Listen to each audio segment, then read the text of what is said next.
Hello everyone, আশা করছি সবাই সুস্থ আছো, ভালো আছো। তো আমার চ্যানেলে তোমাদের অনেক স্বাগত।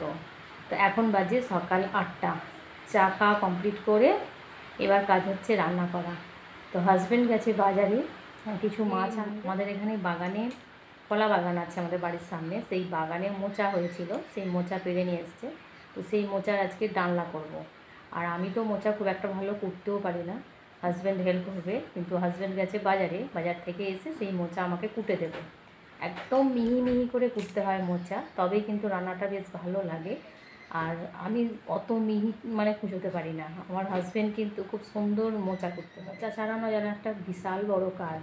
এটা মোচা ছাড়ানো কিন্তু সবাই খুব ভালো পারে না। আমি পারি না যে তা নয়, পারি, কিন্তু খুব মিহি করে কুটতে পারি না।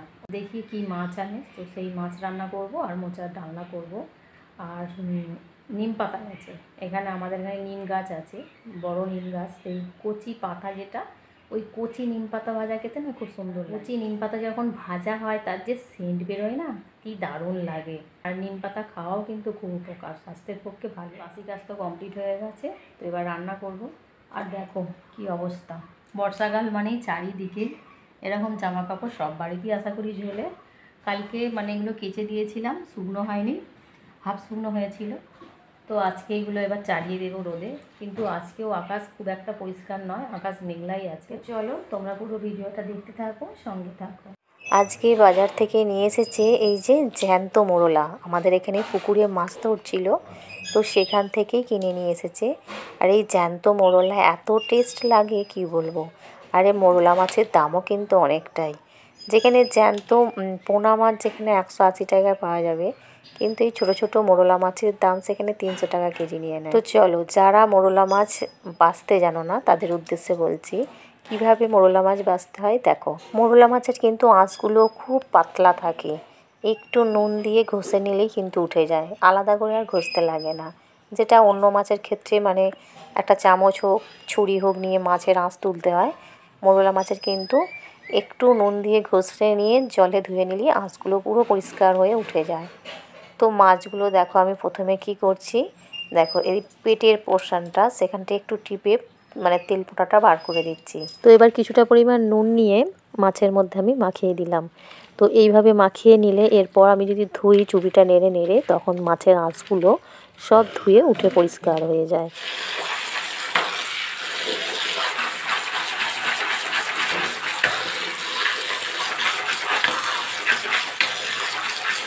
তো মাছ আমার ধোয়া কমপ্লিট হয়ে গেছে, এবার নুন আর হলুদ মাখিয়ে রেখে দেব জল ঝরার জন্য। আর এদিকে হাজব্যান্ড হেল্প করছে, আজকে রান্না করব মোচা। সকাল টাইমে তাড়াতাড়ি রান্নার সময় মোচা ছাড়াতে কিন্তু বেশ টাইম লাগে। তো হাজব্যান্ডকে বলেছি যে মোচাটা ছাড়িয়ে দিতে। আর আমার হাজব্যান্ড মোচা কুটতে কিন্তু খুব ভালো পারে, খুব মিহি মিহি করে ছোটো ছোটো করে কুটতে পারে, যেটা আমি পারি না। দেখেছো, মোচা যত ছোটো ছোটো মিহি করে কুচোবে মোচার তরকারি তত টেস্টি হবে।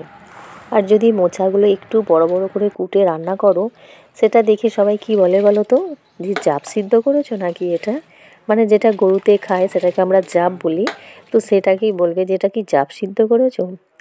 তো যাই হোক, এদিকে আমি মোচাটা এবার নুন দিয়ে কিছুক্ষণ জলে রেখে দিলাম, মোচার যে কষ থাকে সেই কষটা উঠে যাবে, পরিষ্কার হয়ে যাবে, কিছুক্ষণ নুন দিয়ে ভিজিয়ে রাখলাম।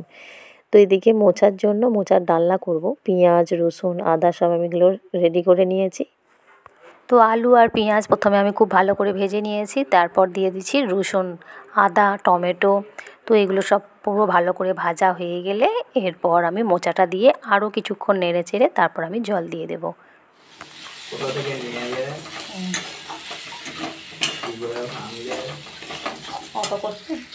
আমাদের এখানে মোচা কাটা মোচা ভাঙা ছিল, নিয়ে যেতে পারতো। এই মোচা এখন এটা 30 টাকা দাম।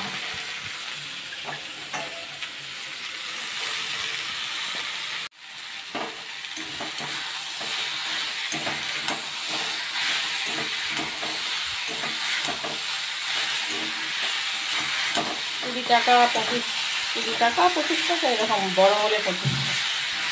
এখন আবার বলছে 40-50 টাকা। মোচার ডালনায় কিন্তু কিছু পরিমাণ ডাল দিলে কিন্তু টেস্টটা বেশ ভালো হয়, তাই আমি কিছুটা পরিমাণ মসুর ডাল, কিছুটা পরিমাণ মটর ডাল দিয়েছি। আর আগেই বললাম পেঁয়াজ, আদা, রসুন, টমেটো দিয়ে ভালো করে কষে নিয়েছি। তো এরপর এবার জল দিয়ে 2টো সিটি দিয়ে দেবো, তাহলেই আমার মোচার ডালনা রেডি হয়ে যাবে। আর নামানোর আগে একটু ঘি আর গরম মশলা দিয়ে নামিয়ে নেব।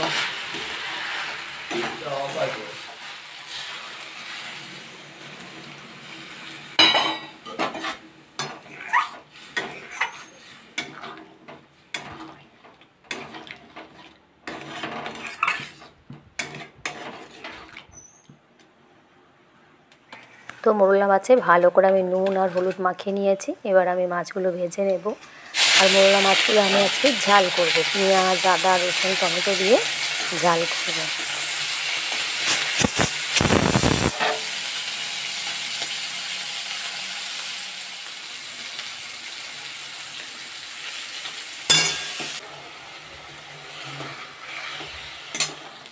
নিম পাতা এমন জিনিস, মানে দিনক্ষণ দেখে খেতে হয়। শনিবার খেতে নেই, মঙ্গলবার খেতে নেই, রবিবার নিমের জন্মবার, রবিবার খেতে নেই, ছেলের জন্মবারে খেতে নেই, অমাবস্যায় খেতে নেই, পূর্ণিমায় খেতে নেই, মানে এর অনেক বিধান মেনে তারপরেই কিন্তু খেতে হয়। যাই হোক, আজকে বুধবার, তাই আজকে আমি নিম পাতা ভাজা করলাম। তো দেখো, এদিকে আমার সব রান্না কমপ্লিট হয়ে গেছে। এই যে এটা হচ্ছে মোচার ডালনা। আর মোচার ডালনাটায় সামান্য ঘি দিলে যে সেন্টটা বেরোয় না, একদম মারাত্মক লাগে। আর এদিকে এই যে নিম পাতা ভাজা, আর এদিকে মোরলা মাছের ঝাল। তো আজকে আমার এটাই মেনু, লাঞ্চের মেনু হচ্ছে এগুলোই। রান্নাঘরে যে কৌটোগুলো থাকে, সেই কৌটোর ওপরগুলো এতটাই তেল চিটে পড়ে যায় কি বলবো। মানে মাছ ঘুরবে না, আবারও তেল চিটে হয়ে নোংরাই হয়ে যায়। আর রান্নাঘরে তো রান্না করতে গেলে তেল চিটে পড়বেই। তাই দেখো, আমি সব কৌটোগুলো নয় সব পরিষ্কার করেছি একটু সার্ফের জল দিয়ে। আর একটা কাপড় ছেঁড়াকে ওই সার্ফের জলে আর কি ভিজিয়ে ওপরে কৌটোগুলোকে পরিষ্কার করে মুছে নিয়েছি। মানে জিনিস আমার কিন্তু সব ভর্তি আছে, কাপড় ছেঁড়া দিয়ে মুছে মুছে আমি পরিষ্কার করে নিয়েছি। কিন্তু কোনোটাই খালি কৌটো নয়, তাও কিন্তু এইভাবেই কিন্তু আমি পরিষ্কার করে নিয়েছি। আমি মুছেছি, কিন্তু ভিতরে কিন্তু এক ফোঁটাও জল যায়নি। এটা যদি জল দিয়ে ধুতাম তাহলে কিন্তু ভিতরে জল ঢুকে যাওয়ার ভয় থাকতো, কিন্তু সব কৌটো খালি করে তারপর সেই কৌটো ধোয়া কিন্তু সম্ভব নয়। তাই এইভাবে যদি পরিষ্কার করো, দেখবে তোমার মানে জিনিসটা কৌটোর মধ্যে থাকলেও অথচ কোনো সেই জিনিসটার ক্ষতি হলো না। মানে ডাল বলো, পোস্ত বলো, যাই থাকুক সেটা ভিজবে না আর কি। ওপর এটা কিন্তু কৌটোটা ভালোভাবে পরিষ্কার করে মুছে নেওয়াই যেতে পারে এইভাবে। তো কৌটোগুলো সব পরিষ্কার করা হয়ে গেছে। এবার আমি এগুলো সাজিয়ে নিচ্ছি, যেখানে যার জায়গা সেখানেই ঠিক রেখে দিচ্ছি।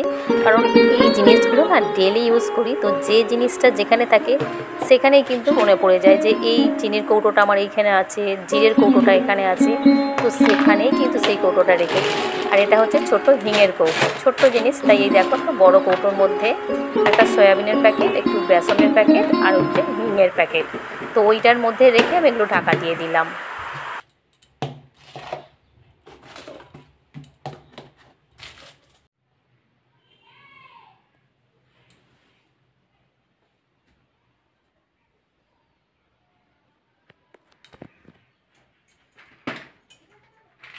আসলে এই পোর্শনগুলোতে ঝাল মশলার আর কি কৌটোগুলো রাখার জায়গা, কিন্তু কি বলো তো, কৌটোগুলো আমার এতটাই বড়, এখানে মানে জায়গা হয় না, মানে মাপের মাপ হয় না, মানে খুব ছোট ছোট সাইজ হতে হবে তবেই কিন্তু কৌটোগুলো রাখা যাবে। ওই জন্য আমার সব কৌটো ওই একই সাইডে, এই যে এই সাইডে সব রাখা আছে।